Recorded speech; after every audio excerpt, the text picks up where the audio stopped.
Hi, I'm Stephen Downs. And I'm Adam Risby. And this is Letters to the Sky, a podcast about the metaphysical iconoclasts, philosophical visionaries, and religious leaders of the world.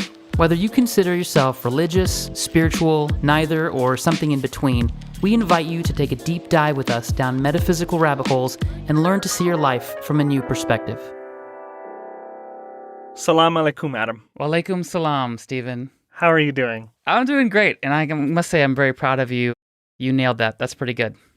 Thank you. It sounded almost native. Wow. Oh, man. I'm so flattered. That's all I know, though, so please don't speak any more Arabic in front of me if you want a response in Arabic. How are you doing? It's been a long time. It has been a little bit longer than usual, but super stoked to be back. Yeah, we have a really, really cool episode today talking about Karen Armstrong's book, Muhammad, A Prophet for Our Time. I think we'll just dive right in. Karen Armstrong, in the Order of the British Empire, she's a really famous contemplative religions author, specifically dealing with like the Abrahamic religions. She's written a lot on Islam and Christianity, and she herself was a former Roman Catholic nun, a sister, and she found herself being pulled more towards the mystic aspects of that religion. And eventually, she decided to dive into writing about Islam and Muhammad as well. And so she wrote a book that we're going to talk about today about Muhammad. And I'll let Adam jump in here in a second, but this was a really interesting book because I'm used to reading books that are really about religion and like religious books. And this was it felt like a very secular presentation, not in a scholarly way, as in nitpicking the accuracy of who said what and things like that, but really just a presentation of Muhammad as a human being that existed in a particular time as opposed to a hagiography or a religious biography of someone. Yeah, one of my first direct experiences with Karen, she actually came to our family's mosque in Maryland many years ago and made a very positive impression on the congregation. She's one of the first white, meaning Caucasian, Western woman who can relate to Muslims and have many Muslims feel like they are heard. She doesn't patronize. She's not someone who will pretend to sympathize. I mean, you genuinely feel like this is someone who's engaged with the material, and she's not trying to pass herself off as a Muslim either.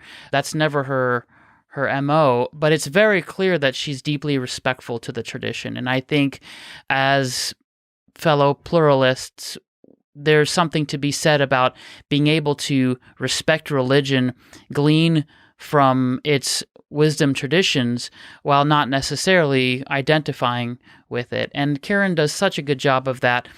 I actually read some of her earlier books when I was in college, I think, where she talks about the golden truths and the Axis traditions and really spoke about, as you said, the Abrahamic traditions and what drew them all together. Wonderful. Well, I'm excited because as we dive more and more, we talked about Christianity a little bit in Misquoting Jesus, and now we're diving into Islam. And for me, I'm in my 30s now, but it's really interesting to re-explore these like Abrahamic Judeo-Christian religions because I'm actually the least familiar with them. Not that I'm an expert, I don't have expert familiarity with any of the Eastern religions, so to speak, but I'm really looking forward to this. So do you want to talk about the context of the book itself? Yeah, I'd love to. Let me read from Karen Armstrong's intro here. And if you have the book, again, this is Karen Armstrong's Muhammad, A Prophet for Our Time. That's what Stephen and I are diving into. On page 6, she says, "But I realized that many Western people had no opportunity to revise their impression of Muhammad. So I decided to write a popular, accessible account of his life to challenge this entrenched view. The result was Muhammad, a biography of the Prophet, which was published in 1991.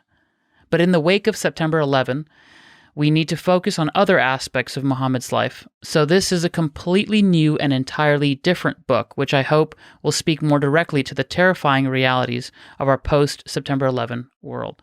That, to me, speaks to her acute awareness of the fact that the Western world largely had an entrenched view of Islam and Muhammad to begin with. And my assumption is that that view, a polarizing one, only got deeper entrenched in the minds of many after September 11th. And in part, to a large part, I think, was worsened by the media's portrayal of Islam and how many commentators would either consciously or unconsciously make assumptions about what Islam is and isn't. Gosh, I guess I have to disagree. I thought the American news media's portrayal of Islam after 9/11 was fair and balanced. That was a joke. Sorry, everybody. That was a joke. Adam, I'd love for you to just tell a little bit more about your relationship to this material before I jump in. Yeah, thank you. As listeners might know, I was raised in a Muslim household. My mother was raised as a Catholic and my father as a Muslim. Interesting combination there, and maybe at some point I'll get to share what it was like growing up in that household. But my parents, and in particular my father, made it very clear that he wanted myself and my sister to be fully aware of the Muslim tradition and to be exposed to its teachings, its values. In large part, my childhood was mostly surrounded by Muslim values. We didn't eat pork growing up. We went to Friday prayers. Thursday nights, we would pray for our ancestors. And then I actually did go to Mecca once with my dad, and I went on pilgrimage. And so I was really exposed. At the same time, I've had my own exposure to Catholicism and Christianity, and I did go to Mass and attend Mass when I was younger. And so I had that exposure too. But the Islamic side of me has stayed ever since, and I do think I see the world in a particular way as a result of that. And one of the things, being half French, half Pakistani, American born, I've seen how people see Islam. I can see it from outside and I can see it from within. And I was particularly excited to do this episode and hopefully a series of episodes on Islam. Oh, yeah, definitely. Yeah, because there's a paucity of conversations around this. And in particular, there's a burgeoning progressive movement within Islam that needs more voice. It needs more expression. I know several young Muslims that know that there's something that doesn't work in the dogmatic structures of the Islamic tradition that needs to adapt to modern life. And it's more than that. It's more than just modern life. It's what we've been talking about since the beginning of this podcast. Spirituality devoid of dogmatic constraints. There is a necessity to recognize the spirit of religion, the spirit that drives one to want to understand oneself. The famous oracle at Delphi, know thyself. That is a truism in all religious traditions, and even more so for young Muslims in today's society. What is the spirit of Islam that we can give voice to? I'll get off my soapbox now. So I did not grow up in a Muslim household. And for me, a large part of our listeners will also relate to, I grew up not really knowing much about Islam. I knew that it was considered a Judeo-Christian religion in that it kind of had the same forefathers, so to speak, an Abrahamic religion. However, I took for granted how different it is culturally. Not in a sort of like dogmatic or any sort of like judgment, like value judgments about it, but just Arabian culture, which is where it was founded, is just a very different one. And not in the ways that we would expect. I think it has its differences for sure in that like Islam it kind of puts itself in the same line with Christianity and Judaism. And Karen Armstrong talks at length in the book about Islam's founding in peace with the Jewish settlements as well as Christians. But I don't know. I guess I wasn't expecting to be so different in some ways. And then in other ways, I found that there were some aspects of it that really related to me in terms of kind of like surrendering and not really having dogma, which were part of the original, the Muslim's relationship to Allah. So I was pleasantly surprised. There was a lot of feelings when I read this book and was learning about it. And I'm somebody who definitely, growing up, I mean, 9/11 was certainly my major exposure to Islam. And I've certainly never had a chip on my shoulder because I kind of realized that there's extremists in every religion. The Crusades are a thing. And the Crusades were perpetrated by Christians as well. And that's true today. There are lots of Christian extremists today. So I never really had a chip on my shoulder, but I did always have a sense of like camaraderie with the idea of surrender in Islam and like unconditionally, not like a conditional surrender as long as it feels good. We talked about this last time in Trungpa's episode, like what is surrender? I feel like there's a very, very similar idea between surrender in Islam and surrender in parts of Buddhism. So, as we are wont to do, we have 3 questions that we distilled from the book that gives us the opportunity to really talk about some of the key ideas in Karen Armstrong's book. The questions are as follows, and hopefully we get a chance to dive into all 3 in detail. The first one is, why was Muhammad so iconoclastic?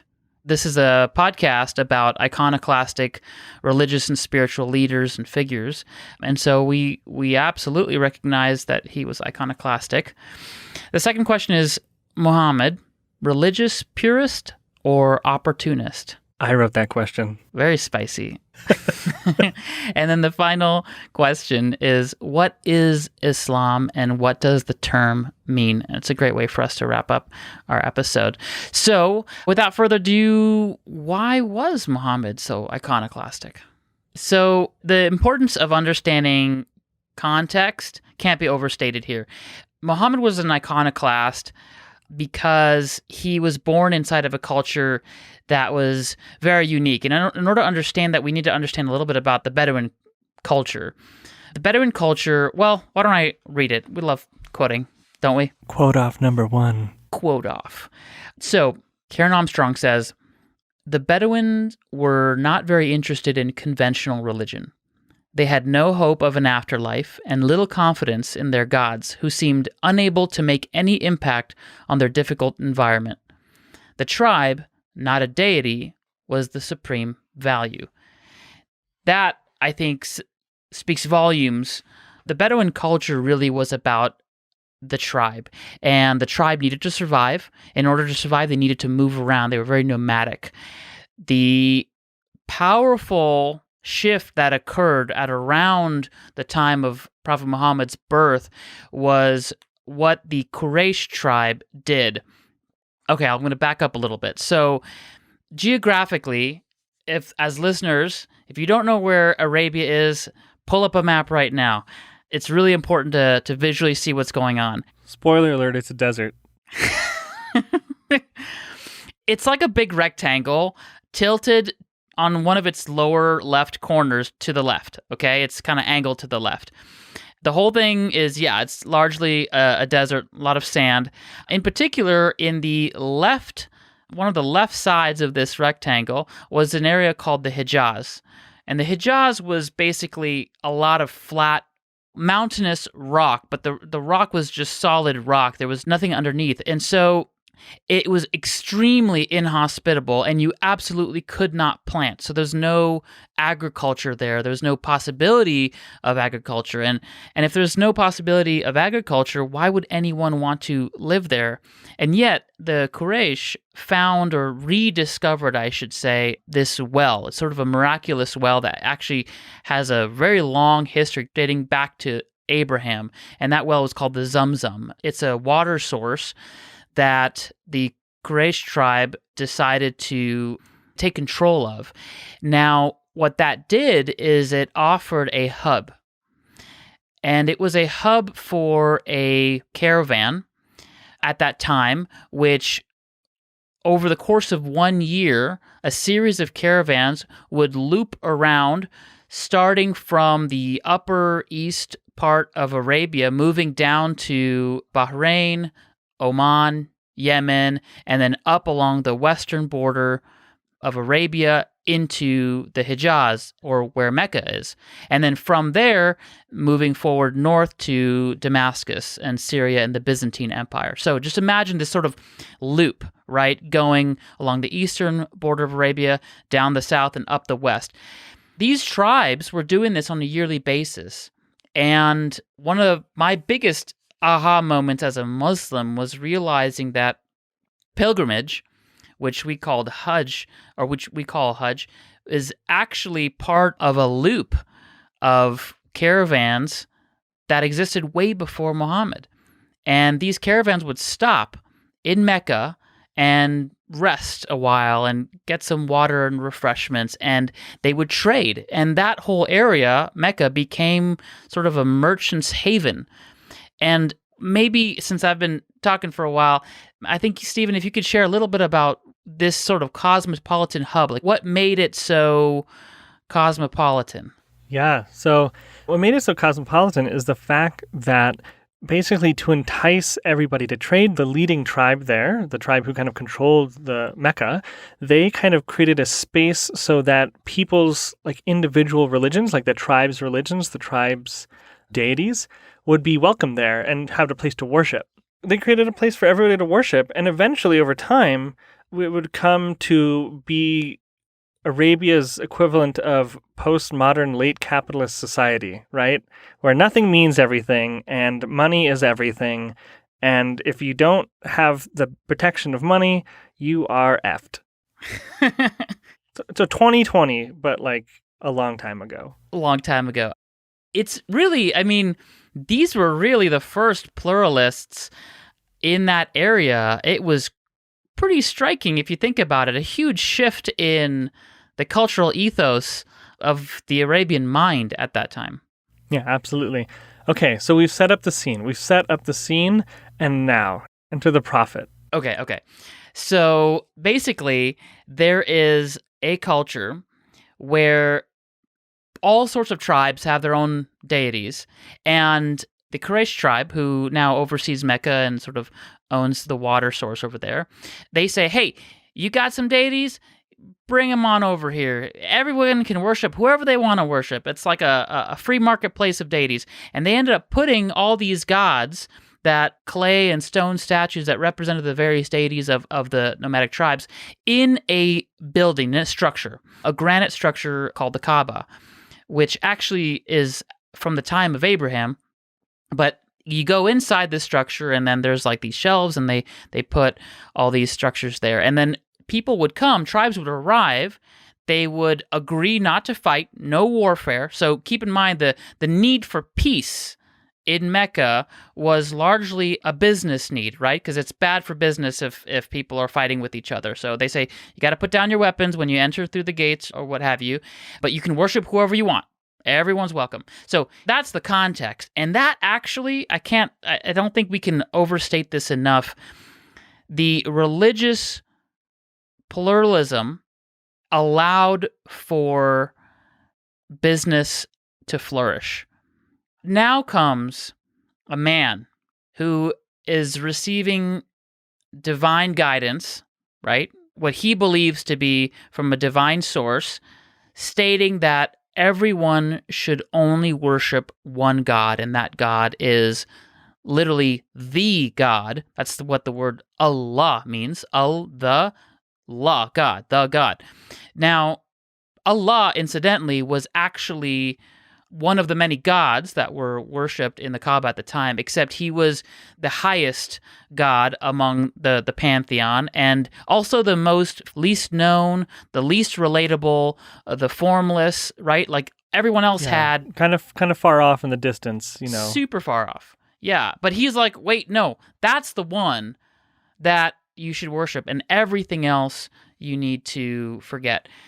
That is, if you really take a moment to consider the implications of that, the need for religious pluralism is what allowed the marketplace that was Mecca to thrive.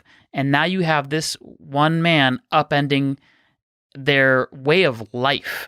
So he was deeply, deeply threatening, not only to the religious ethos, but the mercantile, the capitalistic mindset of the people at that time. And obviously the peace existed in Mecca because of the religious pluralism. And then you throw that away. Now, what does that mean for the ground on which that peace was based on? It's so interesting because we're talking about this time in Mecca's history when it's very pluralist, and yet the relationships with these deities are not so present in people's lives.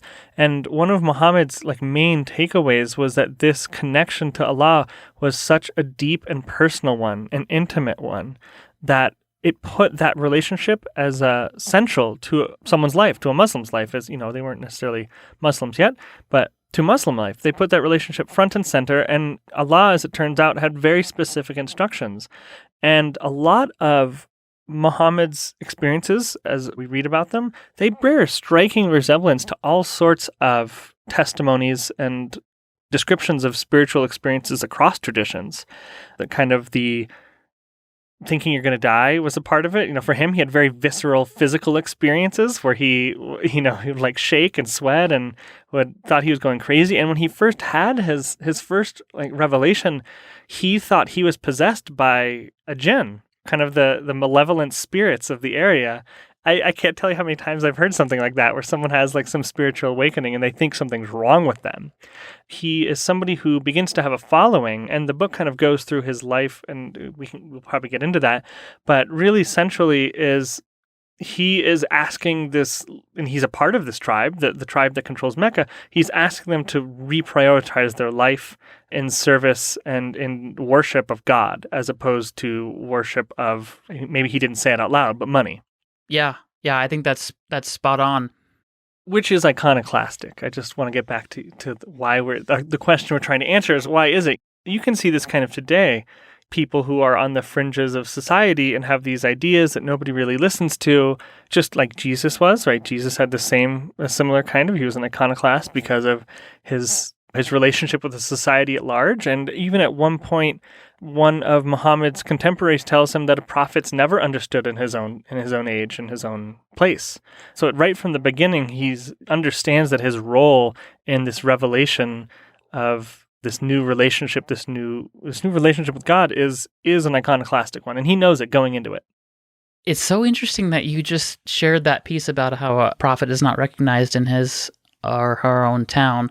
I was just reading a piece on the Gospel of Thomas, and there's a piece in there that there's a specific line, and I can't recall exactly which of the lines it is, but it says a prophet cannot be recognized in his or her own town, and a physician cannot heal someone that he knows. It's something similar, something to that effect, which is really interesting that idea is found again in a culture, in a world far removed from the time of Jesus. Also, cool thing about Muhammad is that he's iconoclastic in the literal and figurative sense. And yeah. So we talked a little bit about the figurative aspect of his iconoclasm. The word iconoclastic is icon or image, and klastos or klast, which means to break, right? So you're breaking images. There's a wonderful story that I was told when I was younger at one of the mosque gatherings. Actually, we have a word for that. It's called majlis or majalis, which basically means, I guess, gathering, sermon, conversation, all of those meanings wrapped into one, where one of his family members, very close family members, and one of the subsequent caliphs of the young Islamic tradition at the time, the burgeoning religion, Ali, Imam Ali, you could say, which is a sort of a respectful term for him, he would stand on his shoulders. At one point, he was standing on Imam Ali's shoulders and reaching up to these shelves in the Kaaba, grabbing the various deities, the stone and clay deities, and throwing them on the ground, breaking them. And it's a very powerful image. I remember as a kid seeing that, like two men, one standing on the other, and like grabbing these images and destroying them. It's like I can't even imagine going into a temple, right? Like a place of sacred worship, and doing this to someone else's religious idols. It is super, super risky, dangerous. I mean, this was also at a time where people would kill each other at the slightest provocation. I mean, you didn't really go to trial for murder. It's just like, yeah, he killed the other guy and that's it. Yeah, and I can do it because I can. Yeah. This is, I think, really important for the listeners who aren't familiar with Islam, and maybe those who are. I'm not quite sure. I didn't grow up in that. But there's so much about modern Islam that Westerners see.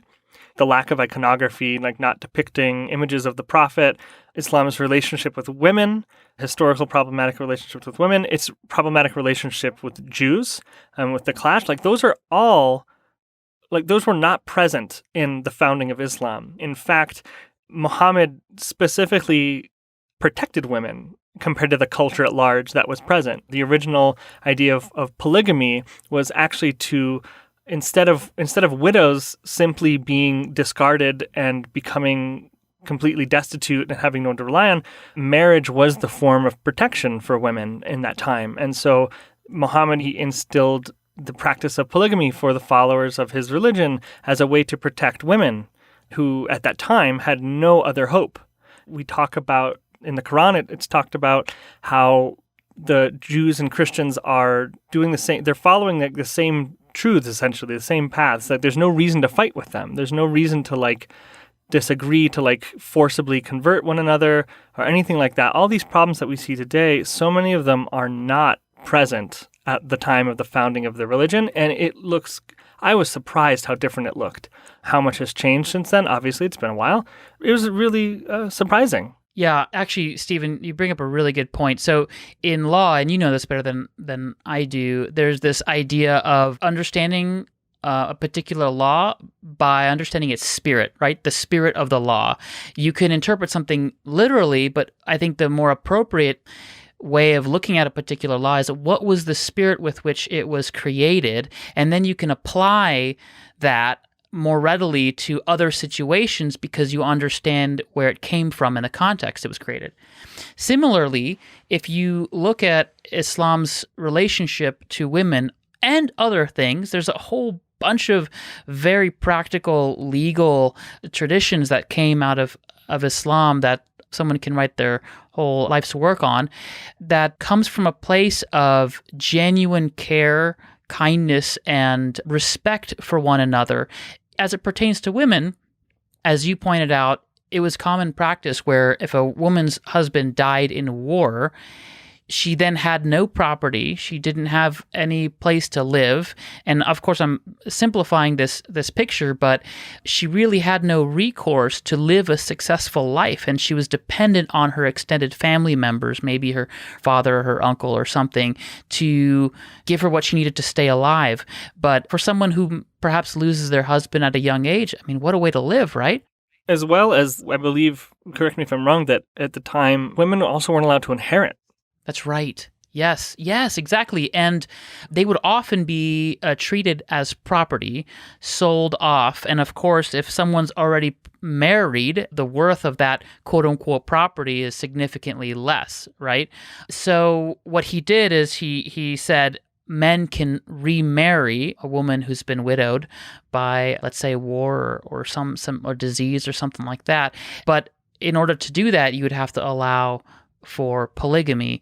Now, it's totally misinterpreted now as giving into the lasciviousness, the lustfulness of men who want to have more than one woman, and women can't have more than one man. But if you, like I said, you go back to the spirit of the law, the spirit of where that came from, it was in honor, respect, and protection of the women at that time. And I think it's important for many Muslims, if you're a Muslim and you're listening to this, read about the history of Prophet Muhammad, why and how things were created, and the context, the specific events that led to a particular Quranic phrase being revealed. Then you'll understand the spirit with which that was given.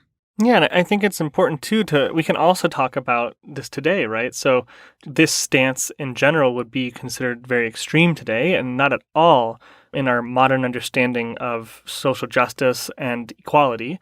At the time, it was actually a huge step forward. And Muhammad's life, we'll find, if you're reading this book, is full of those moments where this book did such a good job of making him. He's someone who had extremely deep connections to religion, to Allah, and his interpretations and his kind of revelations. But also at the same time, when he kind of came out with this new way of relating, he was essentially cast out of Mecca.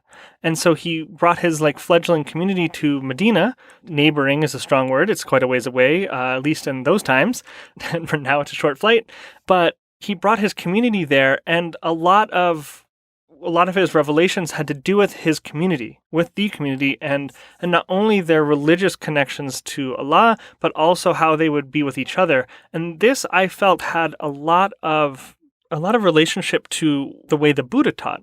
The depth of realization that one could come to with Buddhism is profound, and it's extremely subtle, and the Buddha didn't really compromise with what truth was in the same way that Muhammad did. At the same time, the Buddha created rules for the monastic community called the Vinaya, and those rules came about by things going wrong, by things needing to find solutions for the community to live successfully. And very similar where Muhammad would proclaim things that would be for the benefit of the community, at the same time while advocating for this deep religious connection with Allah. I think at this point, we've kind of covered why Muhammad's really iconoclastic. Yeah, and I'd say we're very much into our next question, which is Muhammad, religious purist or opportunist? Talk a little bit about that question, Stephen. Yeah, so I think I wrote this question because, it's not even that I don't think it's either. I think it's the wrong way to look at it. I think as someone who was a leader, as someone who was had an extraordinarily deep connection to the divine, they often talked about how Muhammad never saw Allah himself, that he saw signs and symbols. And so he never really seeing that actual divine, but seeing signs and symbols. This has a lot of similarities to non-dual descriptions of God or of the divine or whatever. I think Muhammad was very pure in the way he interpreted his religion in his own life, in the way he expected his followers to have a deep, deep, deep personal relationship with Allah first and foremost. And at the same time, he was a leader in charge of a community. And there are always those two considerations. There's the considerations of the mundane and the considerations of the spiritual. And Muhammad was doing his best to do both. Yeah, I would say so. And really, I gave this question some thought. It's one thing to look at events and say, wow, he took advantage of certain opportunities that arose for his own gain. But rarely in life do we know what's going to happen. I think the more accurate understanding of Muhammad's life is he literally there were times where he did not know what was going to happen the very next day. His life was at risk. The integrity of this young, new tradition was completely at risk, right? It could have been squashed in many, many ways, not only with his life, but also if his followers did not have means to sustain themselves, if they were completely ostracized by people who kept them alive, so to speak, it wouldn't have been sustainable. And that happened so many times throughout his life and the life of the young religion. And what he did is at every moment that was at risk, my impression is he went within, and often it would be an intuitive guidance or it would be a more direct revelation from the source of the Quran that would come through him, and he would speak these words, and then what came through him then would often guide him or direct him to take action. And I think if you apply this to our lives, right, each of us here living our modern lives, we don't know what's going to happen in our life. We don't know the crazy stuff that's going to come at our doorstep. And yet when something bizarre, crazy, unexpected arrives, how do we make the decision to go through it? How do we know what to do? And Oftentimes, we'll lean on our past experience, we'll lean on habits and traditions, we'll ask friends for advice, family for advice. Other times, it's not clear what to do, and so we go within and we listen to that still small voice, that intuition within. Maybe there's a gut feeling as to how one should act in a particular moment. So in many ways, Muhammad, not so much as an opportunist, but as someone who faced the unexpected challenges of his life and went within, I think that is a more accurate portrayal of how he went through the various quote-unquote opportunities of his life.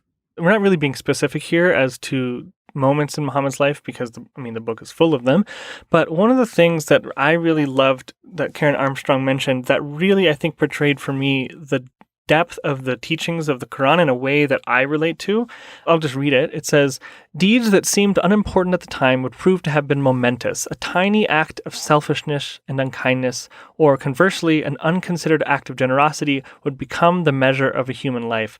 And we're talking here about, this is on page 40, and we are talking about the importance of living a righteously moral life in Islam. And this is something that in Buddhism, for example, there are several vows that one takes, or one doesn't have to, but one can take when one kind of becomes a Buddhist. And one of them is, like, for example, not to tell lies. That's the gist of it. And you can really spend a lifetime considering, like, what is a lie, right? Is a lie silence? Is a lie not really knowing who you really are and then speaking from a place of ignorance? Or is a lie just straight out telling someone the wrong thing on purpose? And there's that. Islam has that depth of consideration, that contemplative nature of it really built in. And it was something where we talk about, this is a little early in the book, Karen writes, "The Quran was not imparting factual information that could be conveyed instantaneously. Like Muhammad, listeners had to absorb its teaching slowly." And I'm curious, Adam, if you can talk a little bit about that and your experience going to mosque and having the Quran read. If that's something, I would just love to hear, because I'm reading about it and I have my own relationship to it from my own background. But how do you relate to that? It's interesting. It depends on at what time in my childhood you asked me that question.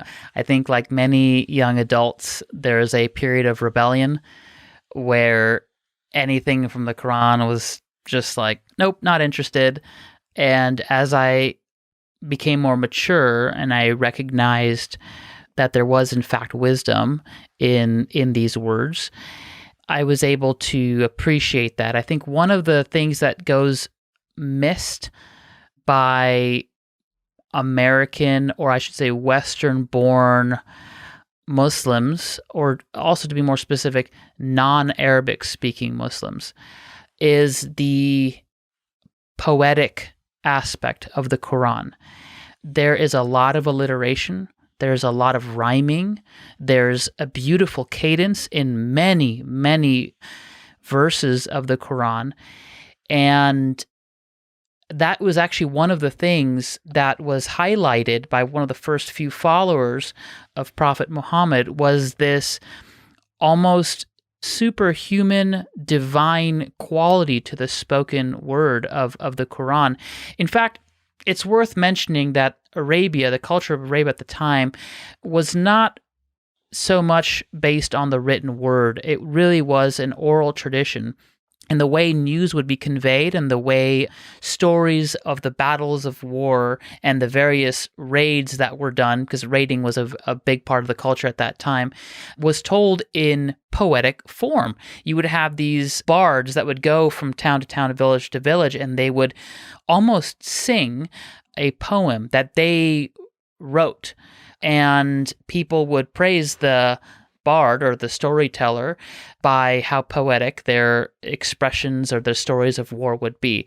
And so people's ears, and Karen Armstrong talks about this, people's ears at the time were tuned for these subtleties in language, cadence, meter, rhythm, rhyme, prosody, like all these ideas people intuitively in that culture could pick up on. And so when Muhammad would recite verses of the Quran, it's said multiple times, and it's actually common in the traditions that I grew up with, that people would listen to the Quran and they would say, "Oh my God, that's so it's so beautiful. It's so poetic. Where is that from? And you would think like the greatest poet wrote it. It's quite astounding.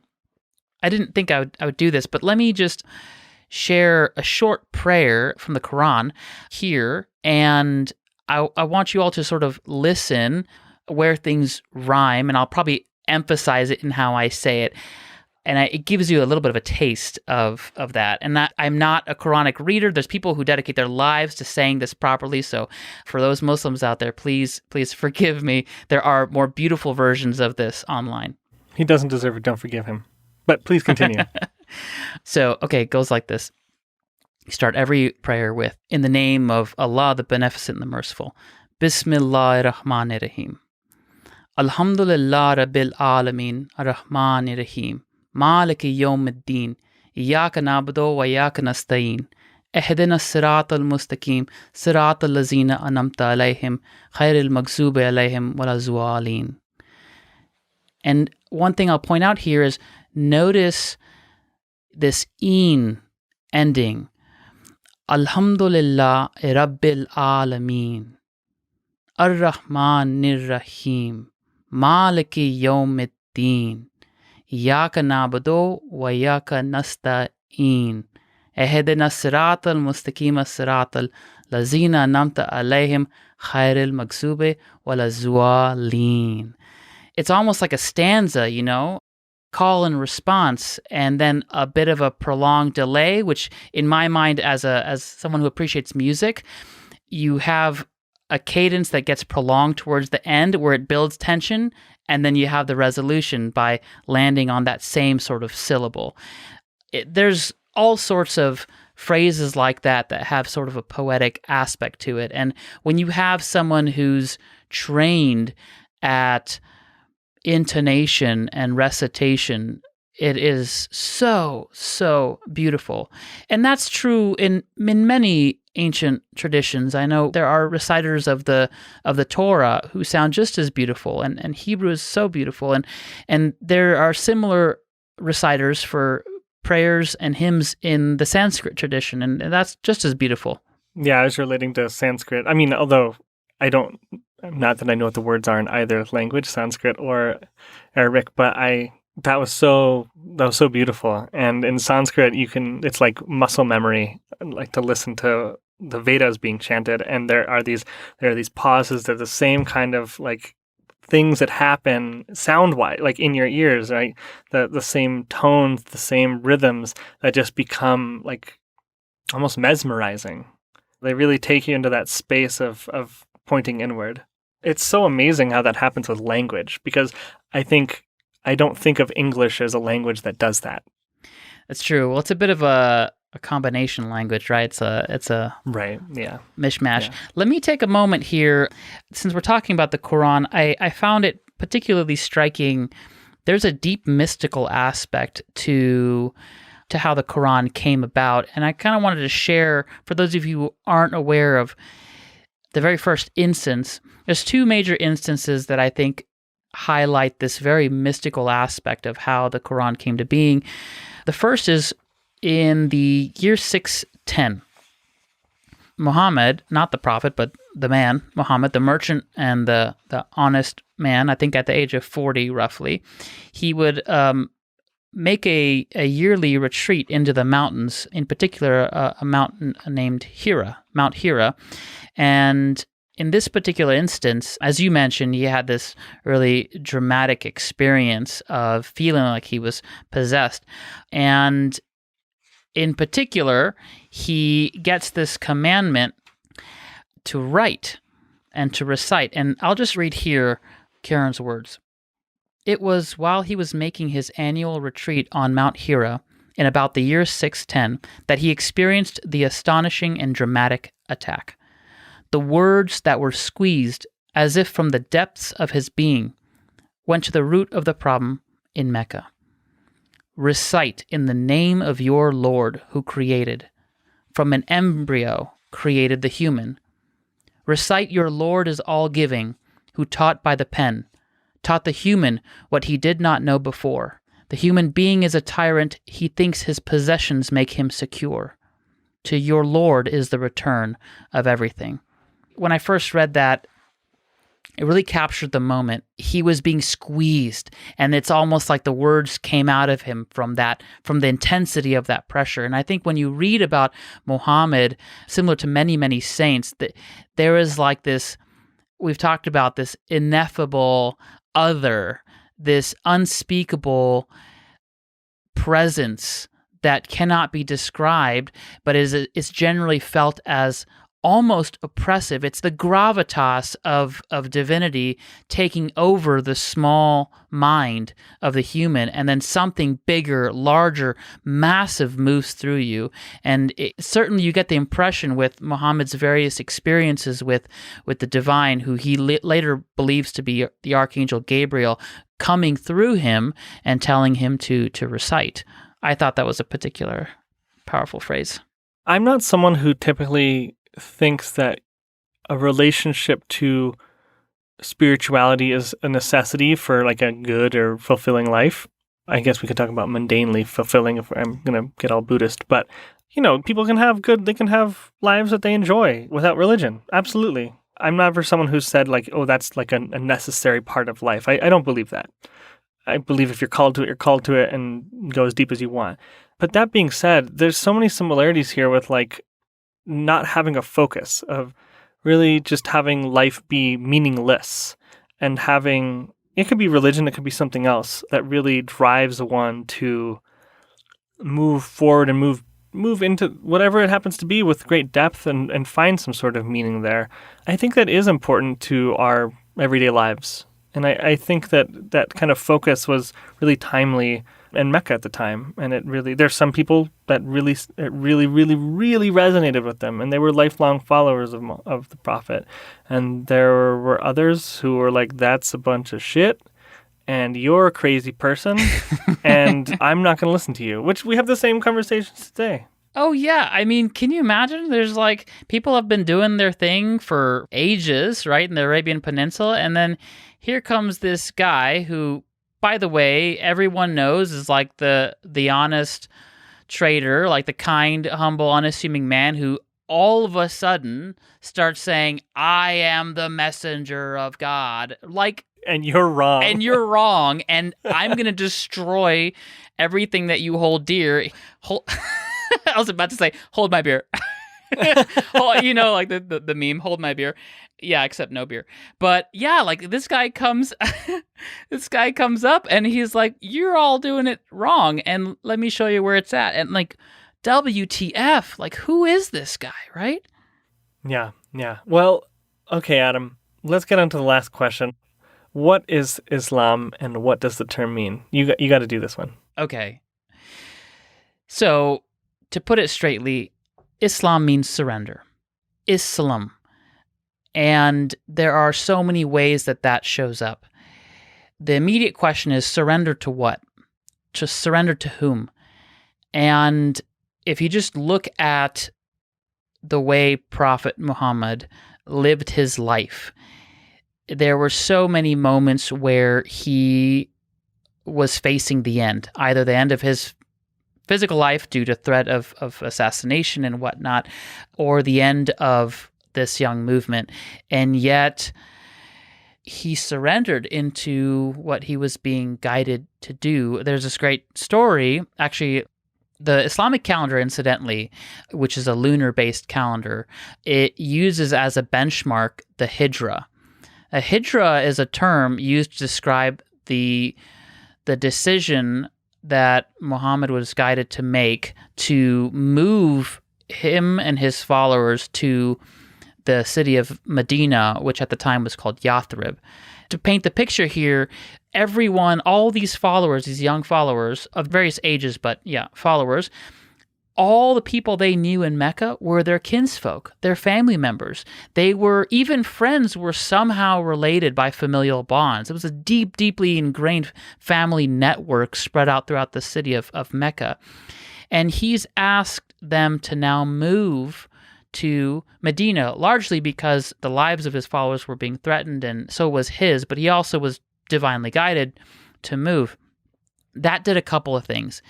It not only asked of him to surrender, because who knows how they were going to be treated in Medina and whether they were fully welcome there or not.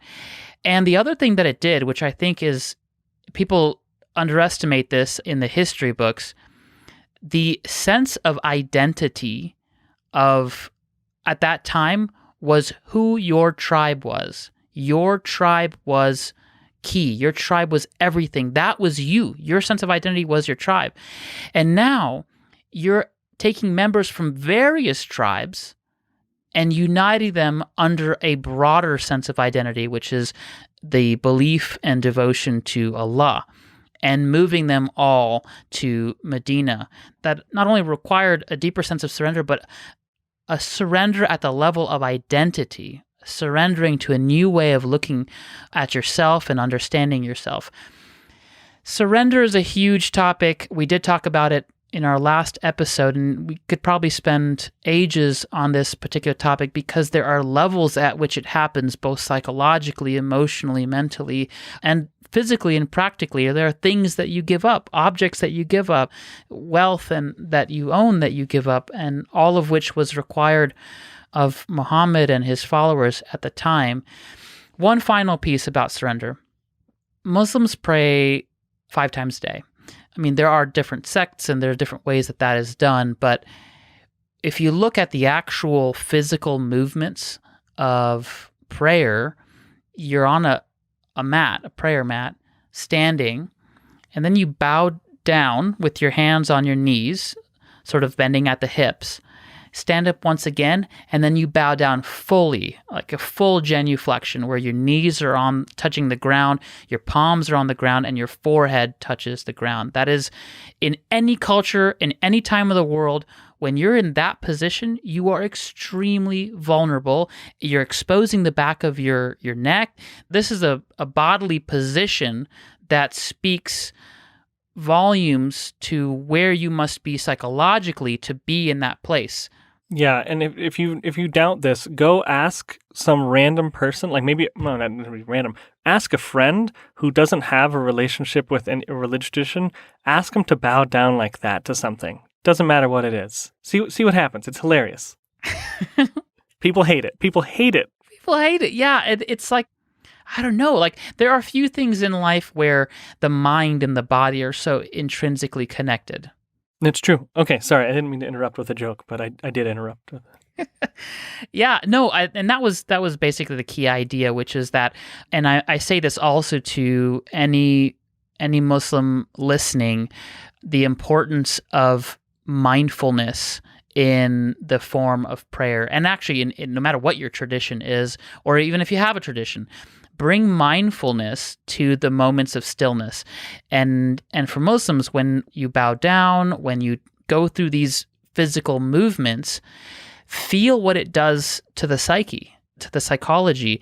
People look at Islam and they see it as potentially, if you're not educated, to see it as a religion of arrogance, and where you feel yourself to be better than others, and in fact your intention is to destroy others who don't believe.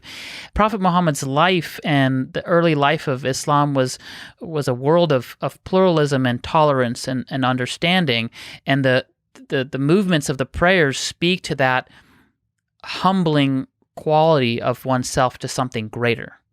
Very well said. Thank you. Yeah. Well, let's wrap it up then. I know I was left wanting to know so much more, in particular, so much more about the development of Islamic thought throughout history and how Islam has so many facets of contemplation and of philosophy. I really can't wait to dive into more episodes about topics around Islam. I was totally inspired. A good way to close this, I think, is the word salam, which, by the way, a lot of cities in America are named after. Salem. The word Salem comes from salam. Salam means the word salam means peace, and it's etymologically related to Islam, which is surrender. So I find that super interesting, how out of surrender comes peace. And in that respect and in that context, we say to one another, Assalamu alaikum, may peace be upon you. And then you would respond, Wa alaikum salam. Wa alaikum salam. Wonderful. Peace be to everyone listening and to you, Stephen. It's such a joy to do these with you. Absolutely. We will talk again soon. Bye. Bye.